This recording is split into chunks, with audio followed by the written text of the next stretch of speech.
Dear friends in Christ, today I have come to you with the theme From the Valley of Desperation to the Ladder of Hope. During the days of famine in Bethlehem, Elimelech, together with his wife Naomi and 2 sons, went to live in the country of Moab. They had plenty of food and life was good. Now, Elimelech, Naomi's husband, died and she was left with her 2 sons. They got married to Moabite women named Orpah and Ruth. About 10 years later, Naomi's both sons also died, and she was left without anyone of her own to say. Life became very discouraging. Then Naomi said to her 2 daughter-in-laws, "Go back, each of you, to your mother's home. May the Lord grant that each of you will find another husband." Then she kissed them goodbye, and they wept aloud. Then Orpah took her advice and decided to go back to her family. But Ruth said, "No, Naomi, I am staying with you. I am going to Bethlehem to help you and to take care of you." And she agreed. Now, look at the attitude of Naomi here. She has become a widow, lost her sons who would have looked after her, and in spite of being too old and helpless, she still looks out for what is best for her daughter-in-laws. She thinks of the future of her daughter-in-laws, not getting worried about her own security in life. She could have felt betrayed, insulted at the choice of Orpah. Instead, the scripture says, Naomi kissed Orpah goodbye because Naomi knew that God is at work. In the ordinary situation, any woman who has lost the husband and children will be heartbroken. The first thought would be, how will I manage now? How will I manage life now? Why did God do this way to me? Why did He leave me alone? The questions begins. But Naomi was not distressed with the choice that Orpah made. Instead, the scripture says, Naomi kissed Orpah goodbye and she was at peace. Friends, if you have to reach your destiny, you have to learn to kiss goodbye to people, situations, and things that is still holding you back. It is possible that you are unable to understand the why behind the happenings. People may move out of your life. Your plans may not work the way you have planned. People on whom you have counted so far may betray you. Your own family may turn against you, and life may get bitter for you. And in turn, you may lose your passion for life, start withdrawing yourself from the life to some lonely corners, isolate yourself. Gradually, you get drowned into the well of self-pity. Not only you pity yourself, but also the people who surround your life also will begin to feel pity for you.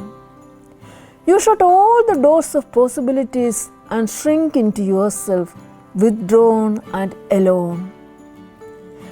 Friends, this is how you give your power to your emotions, situations, and people to control you. Instead of you deciding on your life, they begin to dictate things to you. Left with no words, no solutions, you get into frustration.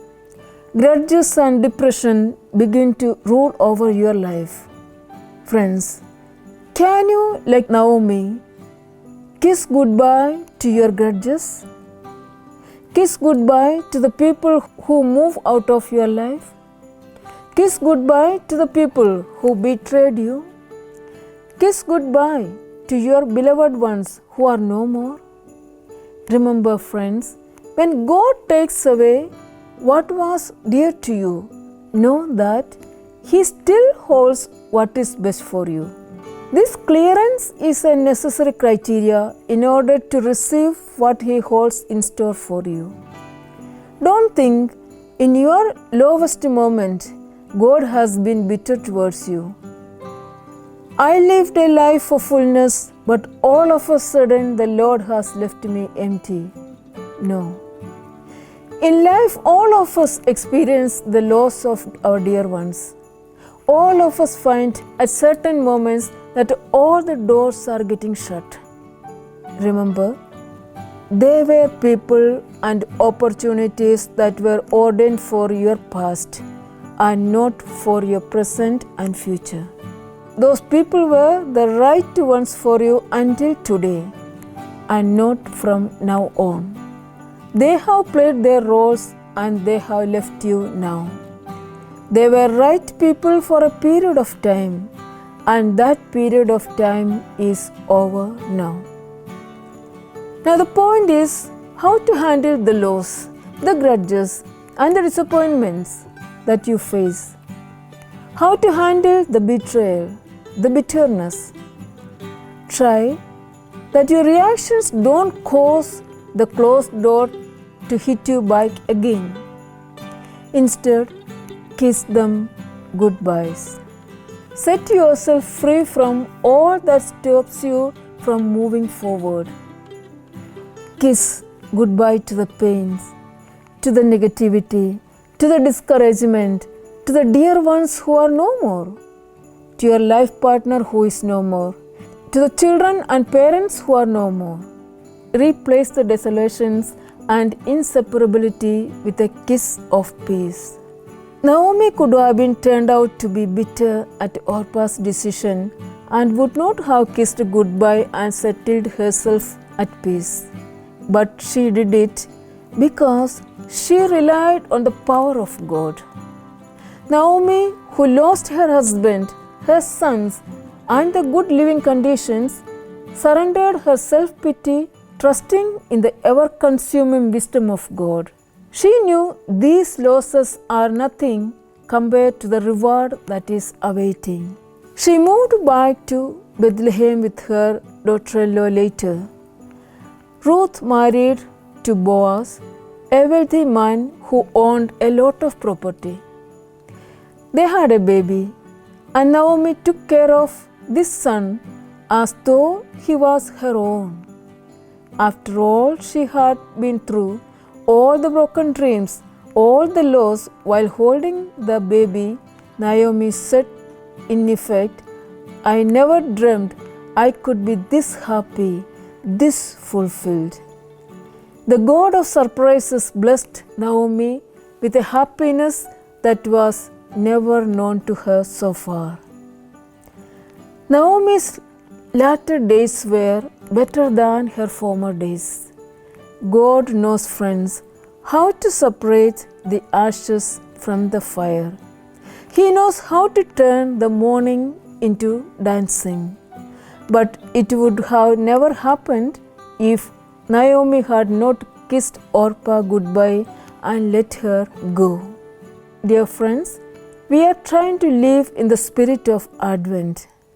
A lot of messages come to us daily reminding us about the need to keep the essentials and delete the non-essentials from our lives. Let us get into our own being, taking a retrospective glance at our lives.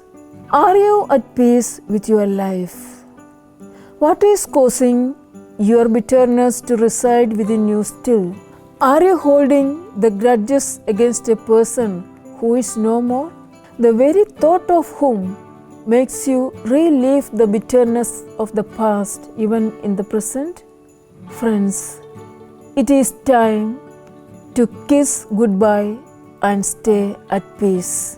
Don't bring the self-pity or bitterness to be part of you anymore. Kiss them goodbye.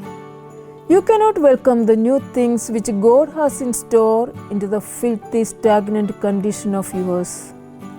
So open yourself to separate yourself from the ways of old to welcome the new.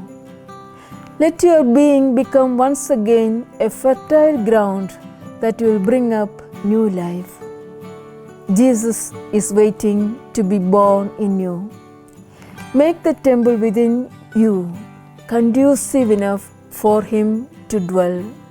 Amen.